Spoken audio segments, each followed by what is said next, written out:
Hi, this is Bob K from Biker Pros.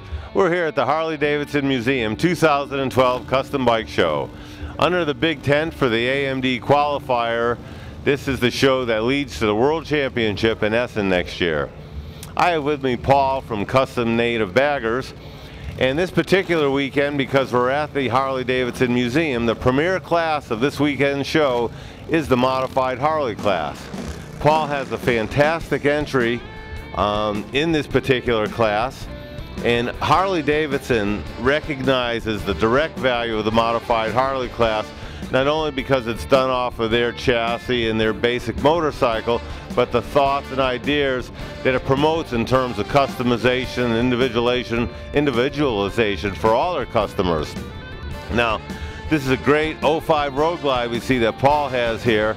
But before we kind of get into some of the basics and where Paul's coming from, what really stands out to me is just how low this bike looks. But I'm kind of confused, Paul, because it doesn't look like it's real stretched out or anything, because in fact you can't really cut the neck in this class. How did you achieve that low, long look working off the stock chassis? Well, you're right, Bob. The frame's not stretched out, but it looks so low because of the air suspension front and back.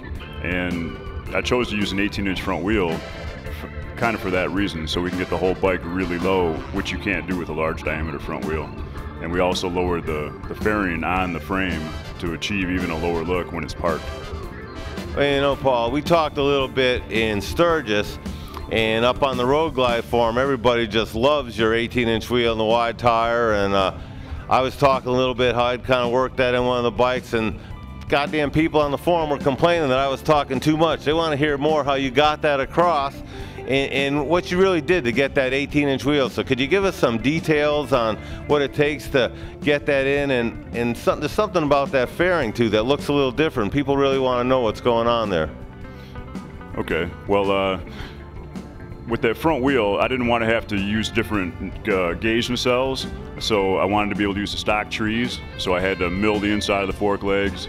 And then with the air ride, I had to compensate for the travel of the fender up by the slider covers, so I had to custom cut the slider covers to clear the fender, had to split the fender down the middle, widen that one, and then put a front hub and a rear wheel in order to put that 18 by 5.5 rear wheel on the front with actually a rear tire.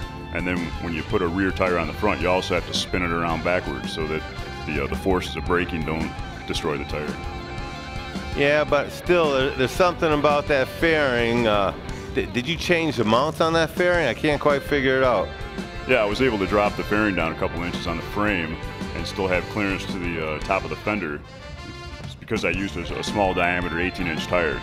And we also came up with a travel limiter kit, which limits where the front end stops moving at so that you don't bang your fender on your triple trees or on the fender. Because, like I've said before, all my bikes are meant to be ridden. This one especially was meant to be ridden long distance, and you can't have things happening like fenders banging into trees and damaging your paint. And another perk to having that wide front tire is it rides awesome. It soaks up all the bumps. You don't even have to really dodge potholes anymore, man, because it just rolls over them.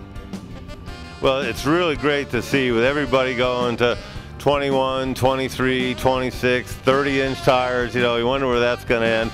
It is a great look, but you know, we do lose some of the rideability, though the guys are now getting it dialed in with their rake, and we got some great examples here in the freestyle class where they've used those larger wheels. So kind of a bold move on your part to stick with the smaller diameter, wider tire. Who knows, I think you may be starting a new trend there. What about the power plant? Anything you've done to massage the power plant on this bike? Oh yeah, we pulled it down to nothing, put a new crank in it, welded the crank so that it won't shift like some twin cams are known to do, and built up a 95-inch with some mild cams, had a dyno tune. It's just a good, reliable, you know, moderate power plant, nothing overkill, and still can get some good mileage out of it. If you're cruising 60 mile an hour, you'll get 50 miles per gallon out of that bike, and set the electronic cruise and just go. You know, baggers are really kind of the scene right now for customization, partly because there's so much sheet metal and area to work in terms of paint and changes. Going down to the back of your bike, obviously you have some stretch tanks, but looks like you got some speakers, stretch the bags. What do we got going on the back side with the sheet metal, and maybe tell us a little bit about the sound system you're running? No problem. Yeah, you mentioned the tank. That is our tank, and it's we're offering that for production now. And you know, we wanted a tank that flows into the side covers a little bit better. The side covers flare out into the bags. The bags are a brand new design with the big scallop in the side, and they're all usable space, one-piece design. So you get an extra 4.5 inches in the bottom. And then the lids, those were stock Harley lids that I cut the holes in, put my own speaker grills in them, and I got an 8-inch woofer inside the bag, which you normally can't fit in a lid. The lid's not wide enough for an 8-inch speaker. So I had to mount it just below that, put an 8-inch woofer, produces a little bit more bass than a 6.5. And then if you could see the back of the bike, it's got our steel fender on it. It's all steel. Filler panels are welded on, all molded in, real clean. And it's got almost 9-inch tall billet bezeled LED taillights, and then a hidden plate under the fender. Excellent, excellent. Well, you got all the standard tricks plus a few. Back to that front fairing again, you know, that looks like factory. Did you have to compensate around the gauges or anywhere else to kind of, once you drop that fairing down a couple inches? No, it actually all worked out pretty good. Just by dropping the fairing, the gauges didn't hide the radio, didn't limit access to the deck, which, by the way, the deck opens up and you can put your iPhone or iPod right in the deck. It holds it inside there.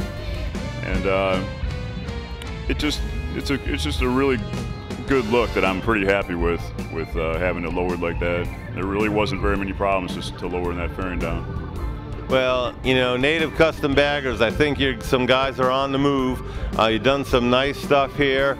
Let's just close with what does it mean to you to be here in Milwaukee? You've now competed in the World Championship. Obviously, we appreciate your support of the AMD qualifier events in here, but you know, anything you'd like to say to Harley-Davidson or the people out here with your experience here in Milwaukee? Well, I was fortunate enough yesterday to meet Bill Davidson and then Willie G and his wife Nancy, who were just great people, and they were real cordial, and that was an honor.